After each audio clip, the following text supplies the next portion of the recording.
You were told that self-awareness would make you better, calmer, softer, less reactive, more mature, the kind of person who doesn't get pulled into the same traps, the same arguments, the same emotional loops. You expected that once you could see the pattern, you would stop living inside it. And sometimes that happens, but there's a part nobody warns you about. Sometimes awareness doesn't soften you. Sometimes it sharpens you. You become less patient, less tolerant, more irritated by other people's confusion, more disgusted by things you used to accept, more distant. And the distance starts to feel like clarity. That's when people get confused. They think they're regressing. They think the awareness was fake. They think something is wrong with them because they're supposed to be evolving. This channel doesn't teach, it reveals.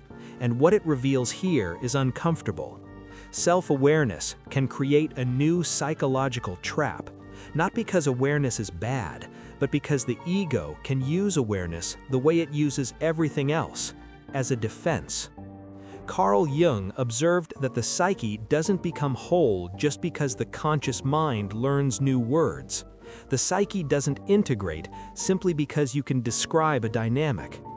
Insight changes the conscious attitude, but the unconscious responds in its own way.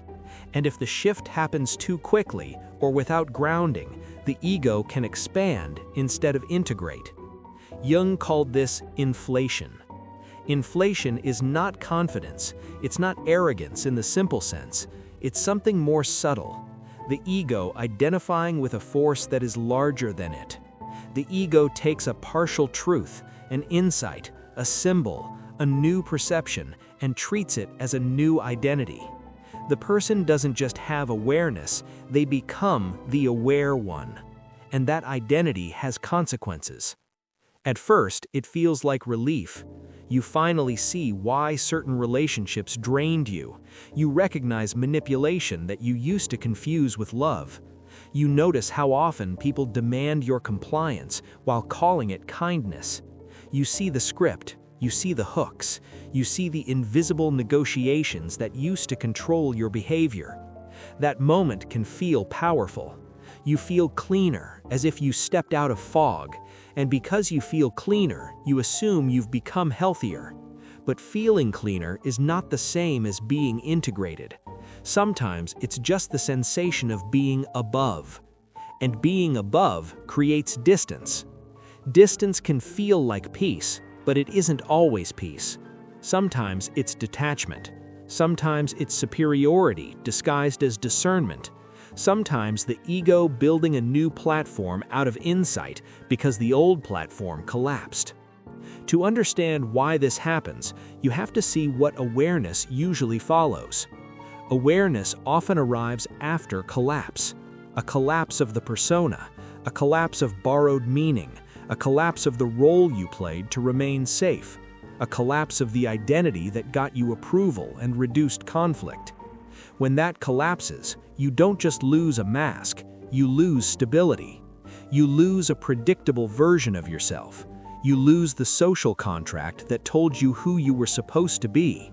And without that contract, the ego feels exposed. Not spiritually exposed, psychologically exposed. Exposed in the way a person feels when their only strategy for belonging no longer works. So the psyche compensates. It looks for a new structure, something that can hold identity again. And awareness is perfect for that, because awareness is not just a mental tool, it is socially powerful. It gives you language, it gives you explanation, it gives you the feeling of being protected against being fooled again.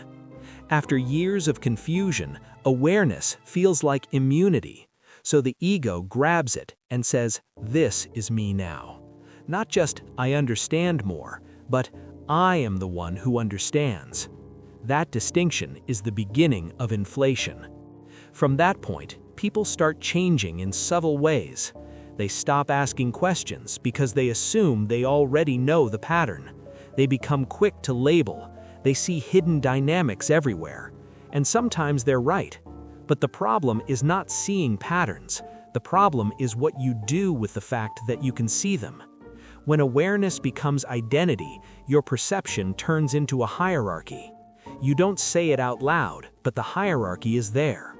I'm awake. They're asleep. I see it. They don't. I understand. They're unconscious. That hierarchy doesn't always feel like arrogance. Often it feels like sadness. Often it feels like disappointment. Often it feels like, I just can't relate to people anymore. And that sentence can be true in one sense. Your tolerance for certain games drops. Your patience for certain manipulations disappears. But the sentence can also hide something else, a new form of self-protection. Because as long as you are the one who sees, you don't have to risk being vulnerable. Vulnerability is messy. Vulnerability is uncertain. Vulnerability means being affected. Inflation replaces vulnerability with clarity. Clarity feels clean. It feels defended. It feels like you're no longer at the mercy of other people's narratives. So you start living from a place that feels like strength. But Jung would say, inflation is not strength.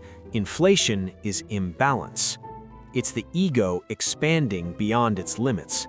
It's the ego identifying with something that should remain a function, not an identity.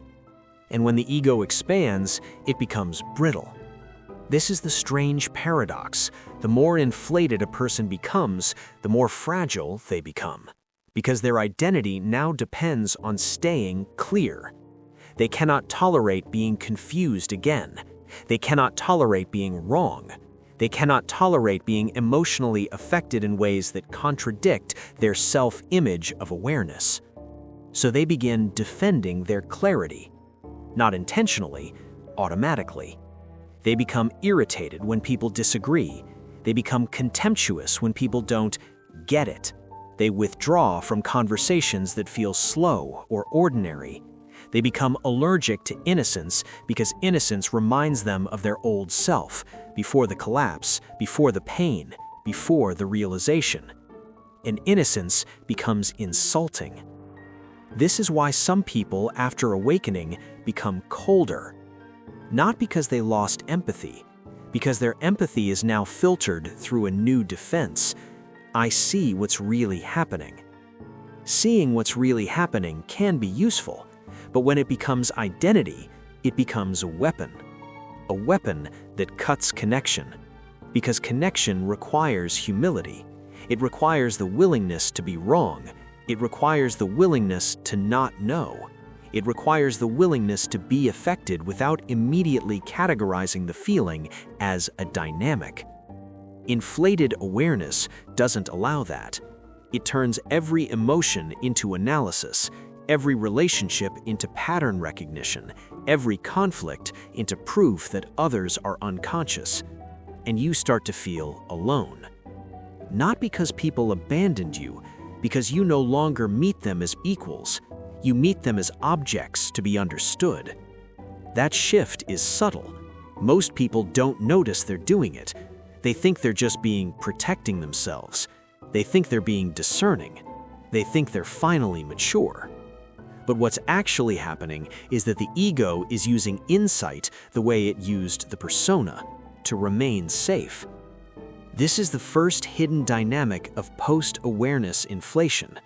The ego builds a new mask out of insight. The old identity was being the one who keeps peace. Now the identity is being the one who sees the truth. Both can be defenses, and defenses have a cost. The cost of the old persona was exhaustion. You overgave, you over-explained, you overperformed. The cost of the new persona is isolation. You withdraw, you judge, you become allergic to ordinary humanity. And because the isolation feels quieter than the old exhaustion, it can be mistaken for progress. You think you're finally at peace, but sometimes what you're calling peace is simply disconnection. Jung would say, when consciousness expands, the unconscious compensates. If you become overly identified with light, insight, awareness, clarity. The shadow doesn't disappear, it grows behind you. Your irritation grows. Your contempt grows. Your impatience grows. And you begin to see those qualities outside yourself. You see arrogance everywhere. You see stupidity everywhere. You see manipulation everywhere. You see weakness everywhere. The world begins to look filled with people who are asleep. And maybe they are asleep in certain ways, but the intensity of your reaction reveals something else. You are defending something. You are defending the new identity. Because if others are not asleep, if they are complex and ambiguous and human, then your clarity doesn't make you special. It makes you normal. And normal feels unsafe when your old identity collapsed. This is why inflation is seductive. It gives you a sense of superiority without the word superiority. It gives you a sense of being protected against being hurt again. It gives you a narrative that explains why you feel distant. I've outgrown this. Outgrowing is real, but inflation mimics outgrowing. Inflation makes withdrawal feel virtuous. It turns avoidance into discernment. It makes you feel justified in disappearing from the very friction that would integrate you. Because integration requires relationship. Not romantic relationship necessarily, human relationship, contact. And contact is where you discover you're still reactive, still vulnerable, still unfinished. Inflation avoids contact. It replaces it with observation. You become a watcher. You watch people repeat patterns and feel a quiet disgust. You watch them chase approval and feel above it. You watch them play games you used to play and feel embarrassed for them. And that embarrassment may not be about them. It may be about you, because their behavior mirrors what you once did.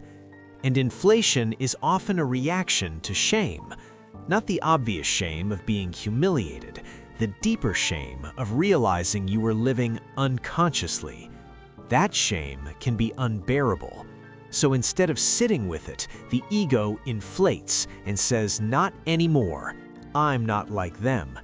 That not like them is a defense. It is a separation mechanism.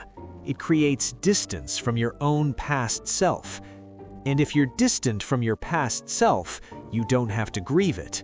You don't have to forgive it. You can just judge it. Judgment is easier than grief. This is the second hidden dynamic. Inflation protects you from mourning. Because if you truly integrate awareness, you will have to grieve what you didn't know. You will have to grieve the years you spent performing, the relationships you stayed in, the compromises you normalized, the ways you betrayed yourself to remain included. That grief is heavy. Inflation is lighter. Inflation turns grief into disdain. It turns mourning into superiority. So you don't cry, you become sharp. And sharpness feels like control. But control is not wholeness. Jung would say wholeness includes humility, not moral humility, but psychological humility, the awareness that the unconscious remains active even in the person who thinks they've awakened. An inflated ego believes it has transcended the unconscious. It believes it can see patterns without being in them.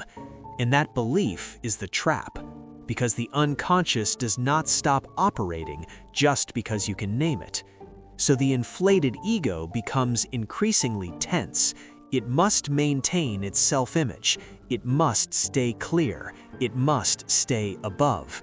And that creates brittleness. You become easily triggered by anything that threatens your clarity. Someone questions you and you feel sudden heat.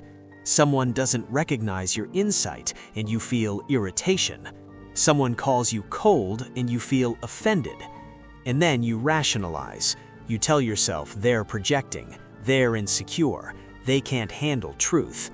Sometimes that's accurate, but sometimes it's your ego defending its inflation. Because the truth is, if you were truly integrated, you wouldn't need to win.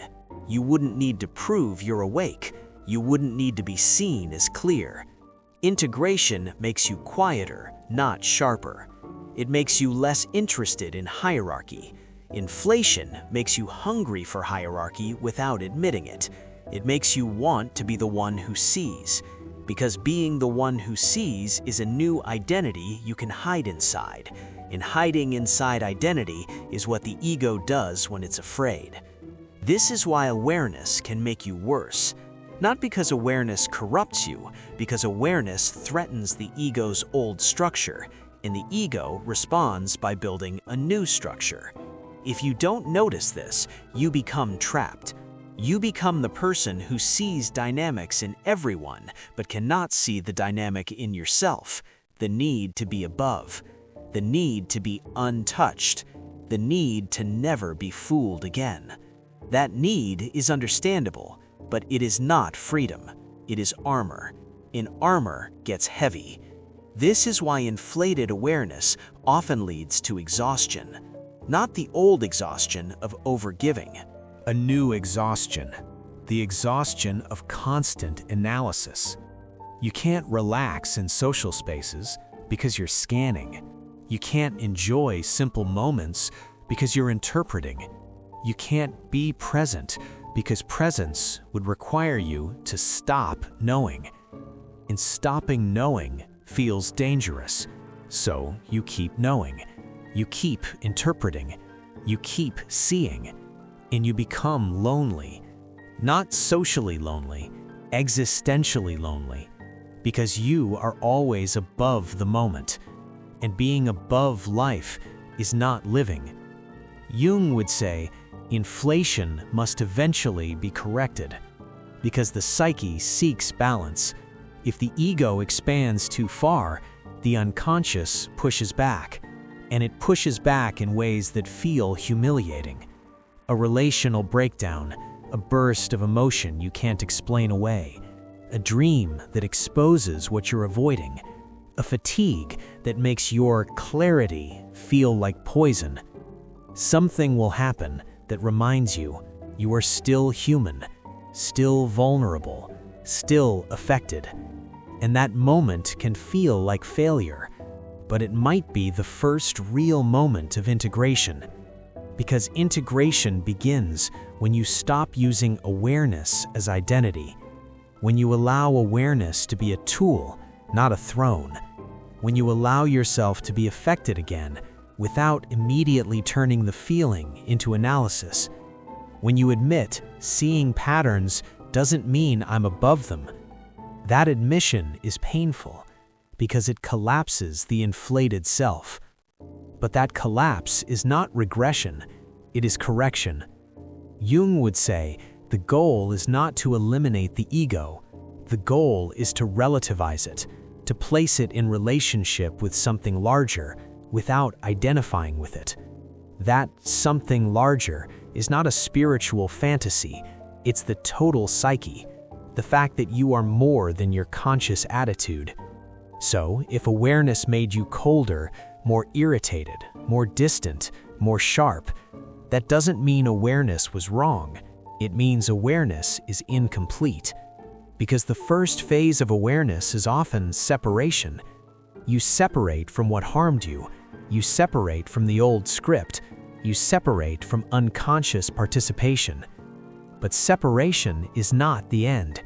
Separation without return creates isolation. Integration requires return. Not return to obedience, return to human contact, return to complexity, return to the fact that others are not simply asleep, they are also defending themselves. Return to the fact that you are not simply awake, you are also defending yourself. This is the moment where the ego doesn't like the truth, because the truth is, you may be using your insight to avoid intimacy, not romantic intimacy, intimacy with life, to avoid being seen as fallible again, to avoid the shame of not knowing, to avoid the vulnerability of being wrong. So you hide inside clarity. And hiding inside clarity feels safe, but it is still hiding. And the cost is that you become hard.